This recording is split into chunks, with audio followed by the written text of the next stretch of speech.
This Wellington is a pure showstopper to any dinner party, and I promise you, people will be envious at your new cooking abilities. This will actually be our first recipe adaptation. This recipe comes from my old boss, Thomas Keller, from his newest project, The Tack Room.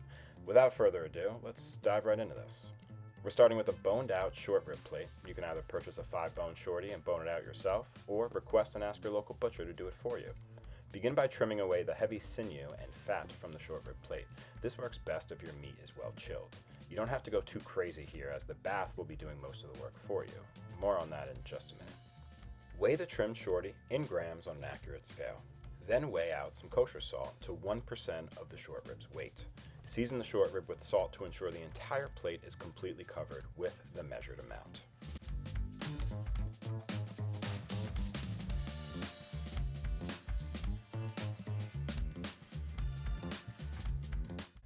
Next, place the plate into a freezer-safe Ziploc bag and try to get as much air out as possible. We're going to sous vide our ribs in an immersion circulator at 145 degrees Fahrenheit for 48 hours.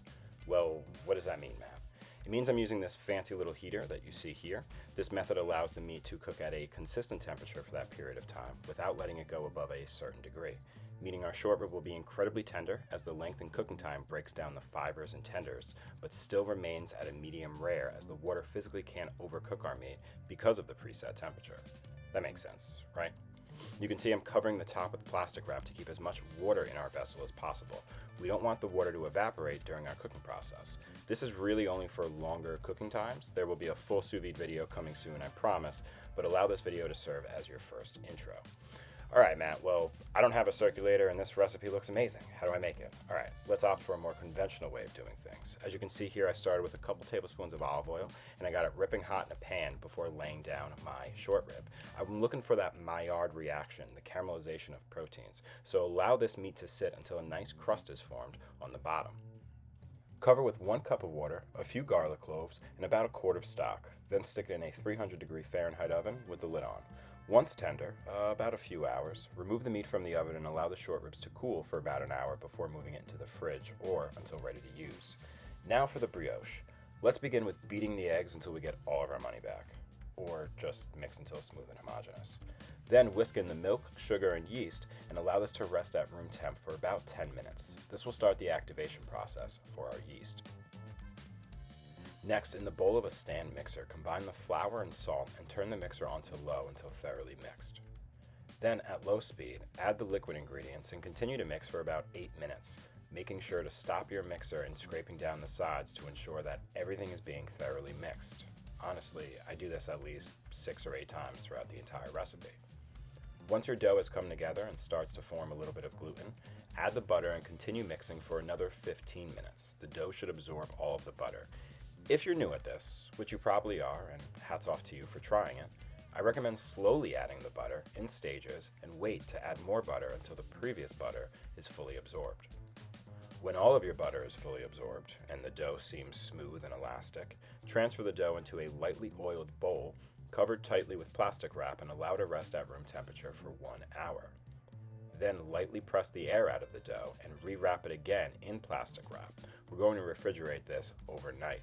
As you can see here, I laid 1 layer of plastic wrap directly onto the dough and then covered with another layer to ensure that it doesn't dry out in our fridge. After our dough has done a nice overnight in the fridge, we're going to press the air out again and divide it in half. I like to form it into an even square so it is more accurately divided, just like this.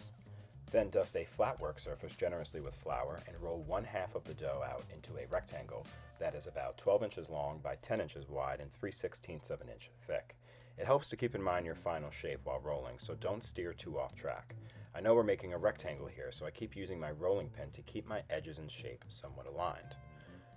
Once your measurements are all perfect, place the dough on a parchment-lined sheet pan with parchment between each layer to ensure that they don't stick to each other. You can pop this in the freezer for now. We'll get back to it in just a second. Next, you can roll out that other piece to about 4 inches wide by 8 inches long and 3/16 of an inch thick. Again, I will list all of these measurements down below in the description so you don't have to write them all down as we're going along. Now for the crepes. So this isn't mandatory, but it ensures that no moisture whatsoever will leak out and ruin our pastry while baking. Start by combining all the ingredients in a large bowl and blend on high speed until the mixture is smooth and homogeneous. Then strain the crepe batter and refrigerate for 30 minutes before making the crepes themselves. The flour needs to react to our wet ingredients, so fridging this and doing it ahead is almost imperative. Then heat an 11-inch nonstick sauté pan over medium-low heat and lightly spray the pan with Pam or vegetable spray. Ladle in about 1.5 ounces of the batter and then tilt and rotate the pan so that the batter is evenly dispersed over the pan surface. Cook the crepe until most of the liquid starts to solidify. Then flip the crepe over and cook the other side for about 10 seconds. Remove the crepe from the pan and allow to cool on a flattened piece of parchment, and that is crepes in 30 seconds. Now for the meat mousse. Yeah, that's a real thing. Place the ground beef and the blade in the freezer for 20 minutes. It's important we keep these ingredients as cold as possible and take into consideration the heat we will produce while blending. Now load everything in the food processor and begin processing the beef until it becomes pasty. Ugh, stay with me here. You may need to keep stopping to scrape down the bowl and ensure the consistency stays up to par. Next, sprinkle in the salt and add the crushed ice. Process until the paste becomes very smooth and shiny in appearance, like so. Overprocessing here will actually heat the mix up too much and break the emulsion, so be careful. With the processor running, stream in the cream and process until fully incorporated. We're then going to fridge this for 1 hour. Hold on a second. If you're asking yourself what is actually happening right now, just bear with me. A Wellington traditionally has a duck cell on the inside, which is a mushroom mix that surrounds our meat.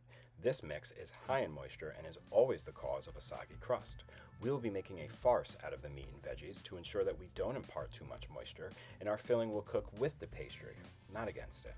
What I did here was hydrate some dried porcini mushrooms and then started to saute some diced onions in some butter before adding our chopped and hydrated mushrooms to that mix and slowly sweated them out, which then got acquainted with some nice fresh spinach, and I cooked all of this together for about 4 minutes, salting halfway through to draw out as much water as possible and allow the mixture to cool on some paper towels. Again, we need to get as much moisture out of this mix as possible. Once this is cooled and well drained, we can go ahead and give it a rough chop. Now we're ready to assemble our farce. Combine the chopped spinach with the beef mousse, creme fraiche, chives, thyme, and salt. Beat them together with a rubber spatula until well distributed. Then transfer to a container and keep in the fridge until later use. Okay, whew. All of our mise en place is done, and it's finally time to start assembling the Welly. This is our chilled short rib. It's important to deal with this as cold as possible, for it will be easier while cutting. Cut a rectangular portion of the short rib from the thickest section of the plate so that it is 5 3/4 inches long, 2.5 inches wide, and about 1.5 inches thick. Do your best to flatten both the top and the bottom of the portion. Notice how this is still beautifully pink on the inside. Short ribs do not have to be overcooked to reach perfection. And by the way, save all the scrap and trim pieces for ragouts, hashes, you name it. They're delicious. Don't waste them. Next, apply about 100 grams of the Wellington farce evenly over the top of the short rib. Use a small palette knife to even out and shape and smooth the surface of the Wellington farce. It should be slightly domed. Next, lightly dampen a flat work surface and stretch a large sheet of plastic wrap out over the top of it. Use a towel to smooth out any wrinkles and air bubbles that may have formed while applying this plastic wrap to the wet surface. Then lay a crepe in the center of the plastic film and ensure that it is flat and even. Next, invert the short rib, far side facing down, into the center of the crepe with its length oriented horizontally, left to right. Wrap the edge of plastic film facing you forward over the top of the portion snugly. Now roll the portion forward so that it is now surrounded with plastic film. Gently pull the portion back towards you to allow the leading edge of the film to grip the work surface in order to compress the wrapped portion and set a uniform shape. Refrigerate the portion for at least 20 to 30 minutes or overnight to chill the farce and stabilize the shape. Now for a quick egg wash lesson. We're going to take 1 whole egg, 1 egg yolk, 1 tablespoon of cream, and just a pinch of kosher salt, whisked together until we have a homogeneous mix. I like this ratio as it holds enough protein to really color our surface, but not enough where it will burn easily. Just a pro tip. To complete the assembly, remove the larger sheet of frozen brioche and set it down on a flat work surface that has been lightly dusted with flour. Brush the top surface with the egg wash, then very lightly dust with flour. Unwrap the short rib portion and set it in the center of the brioche sheet with the far side down. By now, the brioche should be partially thawed. It is important to work fairly quickly as the brioche will get very sticky when it's completely thawed. Fold the far side up and over and repeat with the near side so that they overlap. Using a paring knife, you can trim the sheets so that the seams line up evenly. Then flip the brioche seam side down. Using a rolling pin, as seen here, press the edges of the Wellington together to seal them. Then trim the edges and tuck them gently underneath the welly. Place the Wellington on a parchment-lined sheet pan with the seam side down. Brush the Wellington lightly with egg wash and return to the refrigerator to allow the brioche to firm up. Quick note, if you are using a convection oven to bake this, meaning your oven has a fan inside to evenly circulate the heat, then it will be imperative to trim the parchment paper as close as possible to the short rib itself. If you weren't to do this while the Wellington is baking in the oven, that fan would blow the parchment all over, sticking to the Wellington, ruining all the hard work that we just put in. For the second piece, when the sheet becomes just barely pliable, use a lattice cutter, like this one, to roll down its length slowly while pressing firmly to ensure the cuts are made completely and cleanly. Then gently spread the edges apart to expose that beautiful lattice design. If you didn't press hard enough, you'll need to go back with a knife and cut deeper into any lines that you may have missed, kind of like what I had to do here. Remove the Wellington from the refrigerator and give it another very light coat of egg wash.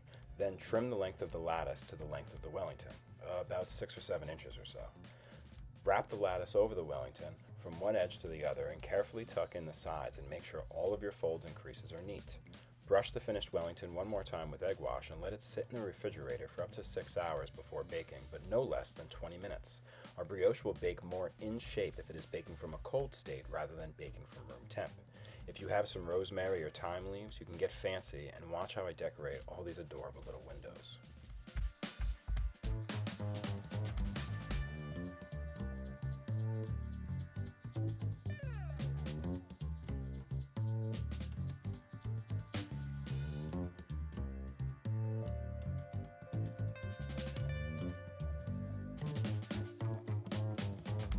When it's time to bake, preheat a convection oven to 375 degrees Fahrenheit or a conventional oven to 400 degrees Fahrenheit. You most likely have a conventional oven in your kitchen. Bake the Wellington from cold in the center of your oven for 18 to 20 minutes or until it develops a deep golden brown color and is hot in the center. Once baked, remove the Wellington from the oven and allow it to rest 10 to 15 minutes before using a serrated knife to slice into this baby.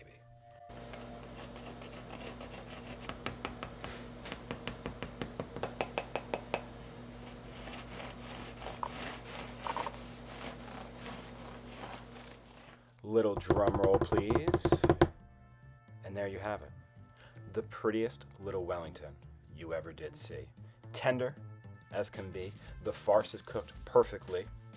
It's pink for a short rib, unheard of. Sure, there's a small little gap on the outsides, as you can see from the crepe, but that's because it held in all the moisture and juices. What juices? Those juices. Yeah, no dry short ribs here. We nailed it, guys. Absolutely nailed it. Grab your favorite Conor McGinn plate, throw a little portion of your welly on there, take a little bit of red wine and beef demi-glace, you can check out my Kitchen Essentials video for that, garnish with a little Maldon salt and some Dijon mustard, and there you have it. It really doesn't get much better than this. Make this for people you love. Make this for yourself if you love yourself. I don't know. Look at this. Like butter. Cuts with the fork. Unbelievable. Guys, I hope you make this recipe. It's a Thomas Keller original, so you know it's going to be amazing, and I think I executed it quite perfectly. Stay hungry, guys. Till next time.